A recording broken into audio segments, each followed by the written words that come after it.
नमस्कार दोस्तों, स्वागत है आपका आज के इस वीडियो में।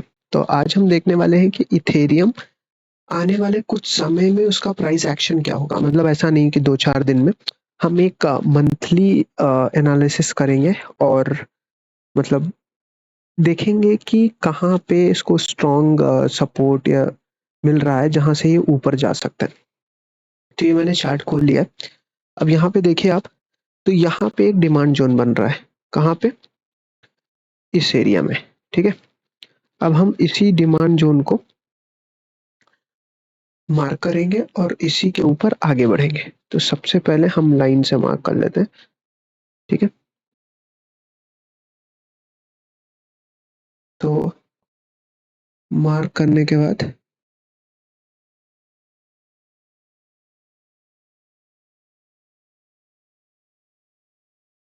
ये हो गया मंथली डिमांड जोन का मार्क। अब यहाँ से देखिए डिमांड जोन स्ट्रॉन्ग क्यों है? क्योंकि इसने ये जो सप्लाई जोन है ये वाला, इसको तोड़ा है और ये इतने ऊपर तक गया है। ये कब तक? जनवरी 2022 के बाद सबसे ऊपर तक गया है, ठीक है? अब हम आते हैं वीकली पे, ठीक? वीकली पे थोड़ा सा जूम करेंगे। अगर आप वीकली पे ध्यान से देखें तो यहाँ पे फिर एक डिमांड जोन बन रहा है, ठीक है?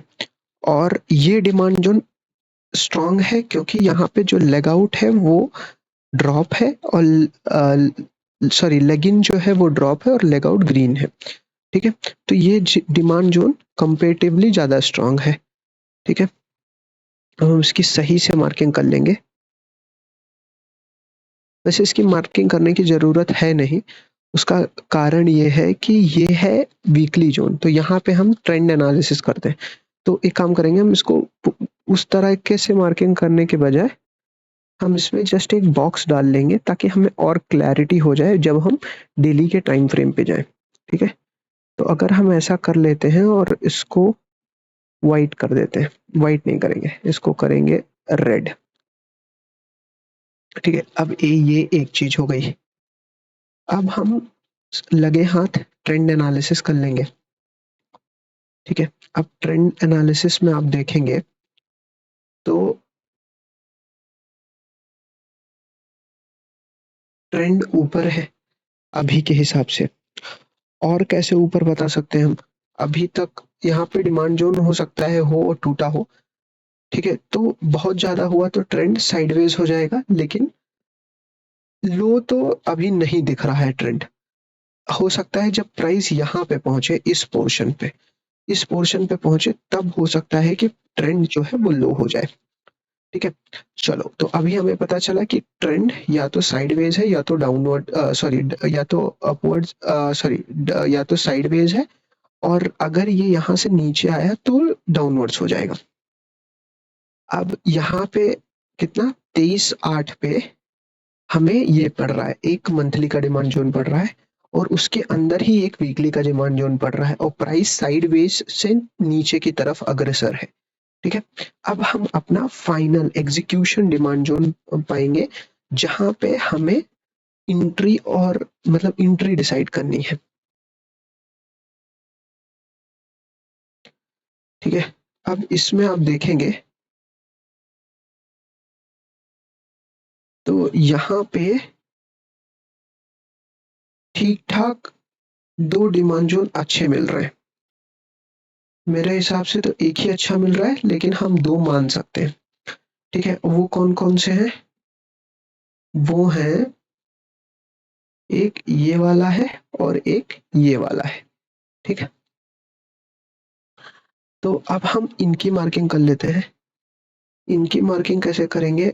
इनमें मान लीजिए यहाँ से, और इसको करेंगे ये वाला कलर और इसको करेंगे 4 पिक्सल, 4 पिक्सल तो बहुत हो गया, 2 पिक्सल, ठीक है?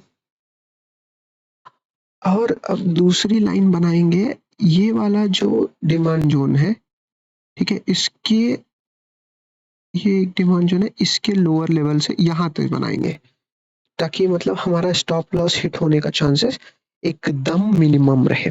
चलो, अभी ये सब आपको बहुत जिग-जैग लग रहा होगा, इसलिए मैं सब चीज़ें डिलीट कर देता हूँ। अब ये क्यों स्ट्रॉन्ग है वो एक बार देख लेते हैं। क्यों स्ट्रॉन्ग है? क्योंकि इस डिमांड ज़ोन के बाद देखिए कैसे प्राइस एकदम ऊपर गया है और एक के बाद एक डिमांड ज़ोन बन रहा है। लेकिन ये डिमांड ज़ोन जो है, इसको वीकली डिमांड ज़ोन का सपोर्ट है।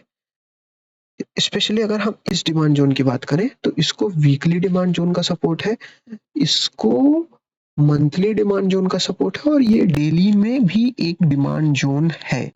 ठीक है? तो इसलिए हमने उसको एग्जिट डिमांड ज़ोन रखा है। अब आइए इन सब चीज़ों को हम डिलीट करते हैं ताकि हमारे पास क्लैरिटी हो। ठीक है? ये हो गया डन। अब हम आते हैं देखने के लिए, या फिर से एक और चीज़ चेक कर लेते हैं हम लोग चेक कर लेते हैं 20 डेज़ का ईएमए। ओके, ये यहाँ पे वी शेप बना रहा है, तो ये एक और स्ट्रॉन्ग पॉइंट देता है और अगर आप यहाँ पे देखेंगे तो ये कहीं ना कहीं वैल्यू को पुश डाउन कर रहा है। ठीक है, और 200 दिन का ईएमए देखते हैं तो वो यहाँ पे है लेकिन शायद उतना खास। रुकिए, वीकली पे देखते हैं। वीकली के भी इस इंडिकेटर की वैल्यू नहीं, क्योंकि ये कहीं ना कहीं टूट चुका है। अब यहाँ पे एक हो सकता है कि थोड़ा सा प्राइस ऊपर जाके फिर नीचे आए। मंथली पे भी एक बार देख लेते हैं जस्ट टू कंफर्म। हाँ, मंथली पे कुछ, लेकिन मंथली पे अगर आप देखेंगे तो ये डिमांड जोन को ही सपोर्ट कर रहा है ये लाइन। अगर आप ये लाइन देखेंगे तो ये ज्यादा ऊपर नहीं है। ठीक है, तो उस हिसाब से अगर हम देखें तो ये डिमांड जोन बहुत ही परफेक्ट और बहुत ही खूबसूरत बन रहा है।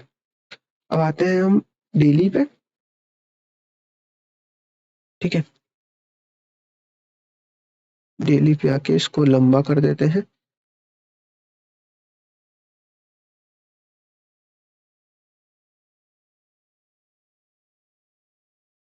तो ये होगा अपना फाइनल एंट्री और एग्जिट पॉइंट। अब एंट्री पॉइंट थोड़ा और हम लोग ऊपर कर सकते हैं। वो कैसे कर सकते हैं? मान लीजिए 2297 पे है तो हम 2350 पे एंट्री कर सकते हैं। ऐसा क्यों? क्योंकि जब इतना स्ट्रॉन्ग डिमांड जोन हो ना, तो बहुत ज्यादा चांसेस ये रहते हैं कि प्राइस जैसे मतलब वो हल्का से इसके ऊपर से ही निकल जाता है। ठीक है, तो इसको हम 1 करेंगे और इसको वाइट करेंगे, तो ये होगा अपना एंट्री। ठीक है, और स्टॉप लॉस हम यही रखेंगे क्योंकि स्टॉप लॉस में मैंने ऑलरेडी कंसिडर कर दिया था।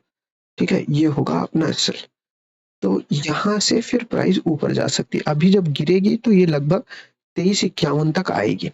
तो ये था लॉन्ग टर्म, मतलब ये जो इंट्राडे और डेली इन्वेस्टर है इनके लिए नहीं है। ये है जो मतलब अच्छे खासे इन्वेस्टर हैं जिनको बहुत ज्यादा पैसा बनाना है और लॉन्ग टर्म इन्वेस्टमेंट करना है, जो हॉडल करने वाले हैं उनके लिए है। तो 2351 पे एंट्री है और 2100 पे आप ऐसा लगा सकते हैं। तो ये था इथेरियम का लॉन्ग टर्म एनालिसिस। मिलते हैं अगले वीडियो में, तब तक के लिए धन्यवाद।